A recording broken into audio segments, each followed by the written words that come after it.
Well, hey ManCavians, this is Bob from DaBob's N-Scale ManCave, and today is basically part two, or a continuation of my issue with the Intermountain Dome Cars that I got from the N-Scale enthusiast for basically the Rio Grande and the Katy, the UP Heritage Dome cars that just came out.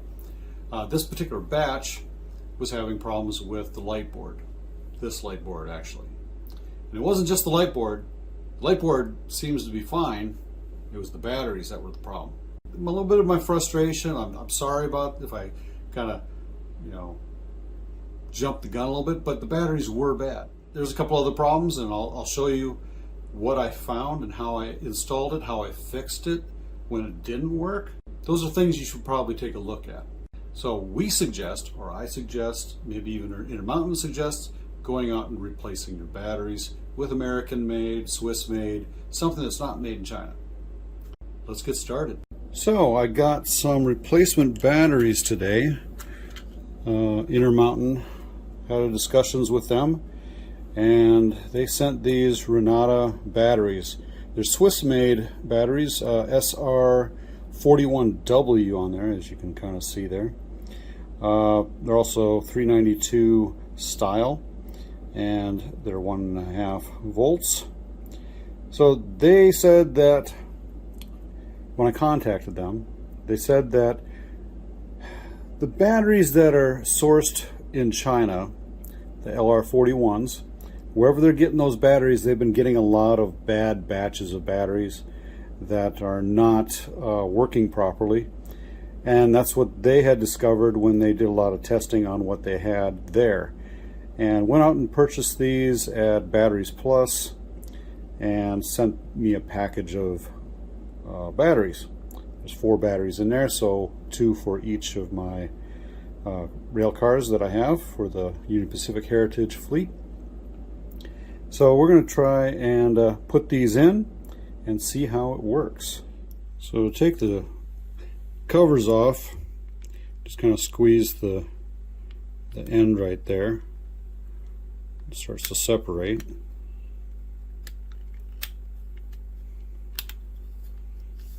Just kind of keep manipulating it off the car body.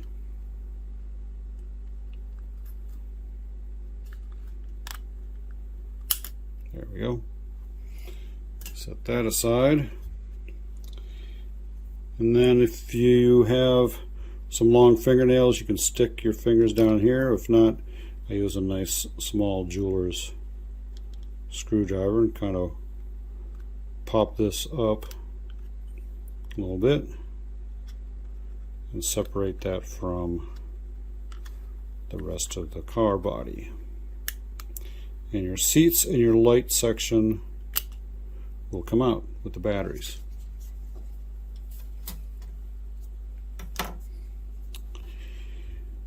And as you see, the batteries are in there, and I'm going to take some Scotch tape and cover up these points right here. I just don't. I have a thing about shorting things out, and the batteries and the power go into these unprotected solder points. Could probably cause a problem. I luckily did not. So let's put some tape on those.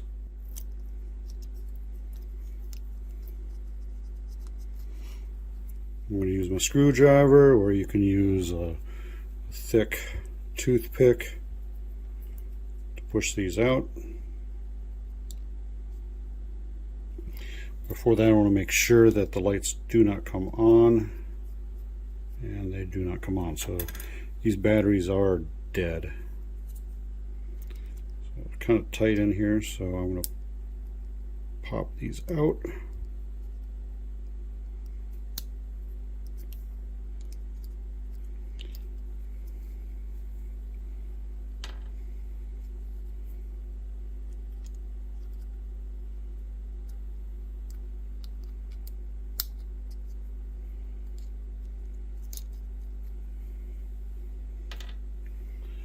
Okay, now I just got to do the reverse, put the new batteries in, put it all back together. So I'm going to put in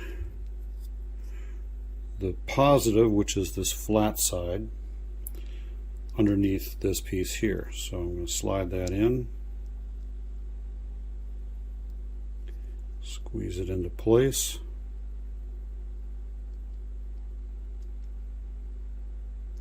Push all the way in so that it hits this little tab that's been over here. Helps make contact with the positive side, gives you better connection, and it also lines up where the battery is supposed to sit. I'm going to take the second battery, align it the same way, positive side to the top of the holder, which this is the top in my book anyway. Okay, so it slides right in there. Sometimes they're a little loose. These replacement ones seem a little loose in this holder, but try and get it all lined up right center, and should be good. And then let's test it. Turn the lights off on this thing here.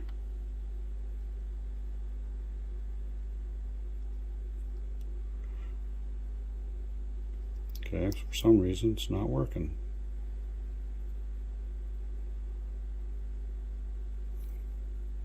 These are brand new batteries, and this one doesn't work. That's unfortunate. These are brand new batteries out of the package. This is out of the Katie, which I have not pulled apart. And this one does not want to work. Well, let's do a little readjustment and see what I can come up with and come back to you. I figured it out. The switch is not this. The switch is right over here on this side. Okay, well, after a little bit of adjustment of the battery holder to make it tighter, I'm able to get the lights to come on again. So, what did I do? On the top of this holder, there's an indentation for the positive end. This is just basically a little flap or tab that pushes down from this end. So, this wasn't pushed down enough to make it have enough tension to push the batteries closer to the bottom of the board where the negative contact is. So if your batteries are slipping around inside of there, I want you to take the batteries out and push down on this end over here on this side so that it bends down a little bit. You could put a little more spring action into this tab. Then you put in, I would put in the lower battery first, and then slide the top battery in from this direction, because that's where it springs up at, and that'll give you some tension to make a good connection. And that's what I did, and that's how it made a better connection and turned the lights on. So maybe you should also check that if your lights are not working. So first off, if your batteries are not seem like they're not working, make sure that the tension is still tight. So take the batteries out, push the tension down, slide it back in there, and try it again. These should not be loose so that the battery on the bottom just slides right out. Okay, it just should not release, and that's a good contact for your battery holder kind of device. So now that's put in there and the lights are working, I'm going to put it all back together and see how they look on the layout. So if you had taken off the whole shell like I did originally, thinking that's how you take it all apart, I slid the shell back on after I took the top part off, all the seats and everything else. I'd put that back all together. You kind of have to spread it apart a little bit and get everything lined up, because one end doesn't like to sit all the way up in there sometimes, so you just gotta manipulate it so it does fit. And then you have the circle part here, that's where your battery section goes. You take that, slide it back in. There are tabs right here on the ends, as you can see that. They just go right into these little slotted holes right here, and away you go. You really can't mess it up because one of the stairways is a shorter length than the other stairway, and so it only fits into the holes one way. You got a short end over here and a long end over here, so it pretty much is foolproof. But then again, there are fools out there who are not foolproof, and they will find a way to mess it up. Okay, so you snap it back down in there, right? And now you just have everything ready to go. Okay, to stick your window set back in, you take one end, you just kind of slide it up into place so that it kind of snaps in right there in the ends. Okay, see that kind of seal right up there? Once that is in place, hold it in place, go to the other end, snap it down. Well, now that everything's back on, let's turn these lights off and show you exactly where the lights come on. So on this Rio Grande, you got that little circle right there where it's going to be right in front of there. It's like right in front of that circle. You just have to be in the right spot, you know, which is right at the top of the windows, a little bit to the left. Right there. And just the opposite on the other side, just to the left of the mountain. Right there. Right there.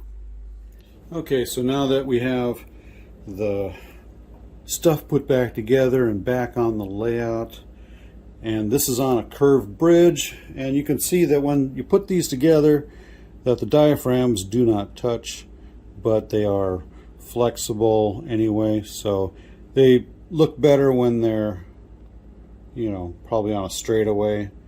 And as you can see, that right there, there's just a big gap right there, but that's okay, you know, we can live with that. Trying to couple them together while they're on a curve is a little bit difficult, so do that on a straight way. And the couplers with the diaphragms in the way do sit pretty close, so this is a tight moving set of rolling stock when you have these cars here. But they go around a nice 24-inch curve just fine, and I'm sure there's not going to be any binding problems as well. Let's take a look at how they look with the lights on. As I showed you earlier where to turn the lights on, and it's on the side that doesn't have all these panels over here on the right hand side, but just on the right hand side of and between the windows is where the lights come on. I'm going to turn the lights off so you can see that. So the light off, lights on, lights on. Even though they're not very bright, that's okay. You don't really need them bright. They're 1/160th of the real brightness anyway, right? So they do look pretty good. Just remember to turn them off. Otherwise you have dead batteries. And they right next to the light here. So all in all, I now can kind of increase my rating of these cars up to 4.5. Really nice. These seem to be just fine to roll around on the layout, and the lights are bright enough and pretty much to scale for what you really want to see in them. So looks pretty good. I'm just kind of wishing that there'd be lights at the top part of the dome too. Maybe some industrious modeler out there will wire something up like that, but I'm not going to do it. Okay, this is the light board with the Energizer 392s installed that I had thought were bad, but they're not. They light up. And as you can see, the lights light up pretty good on the sides, so that where they fit in the windows. So not too bad.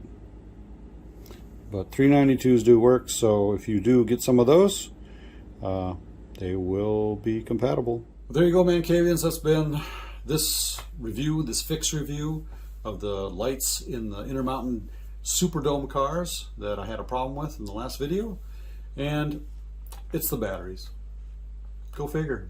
It was 100%, well, 95% batteries. The other 5% was maybe the tension on the batteries in the battery holder. So depending on what you're experiencing, it could have been one or the other, or it could have been both. So keep that in mind. Also, if you remember, I had a 3.5 rating. I'm moving that up to a 4.5. It's a great product. Looks good, runs good. I don't have a problem with them yet, so we'll see.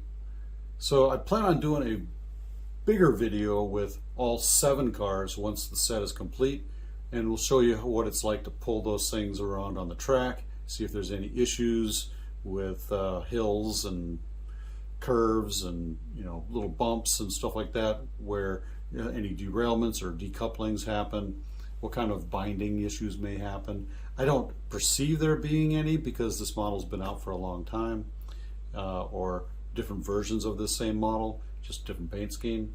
So we'll see how everything goes. I don't expect any problems, but I'm sure you will love to see the full set.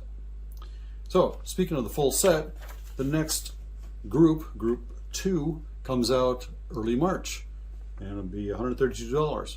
If you got group 1, you get this order form, and hopefully there's an order form that you can order it on the NSE website as well if you just want to go that way and pre-order group 2, but it's not on the website yet. So if you like what you saw here today, give me a thumbs up. Leave a comment down below. Tell me what you liked, what you didn't like, any suggestions or problems you may be still having, and ring that bell to get notified of future videos like this one. And if you haven't subscribed, well, you know what to do. Just hit the subscribe button, or right over here. And as always, ManCavians, happy model railroading. You stay off those tracks. Bye.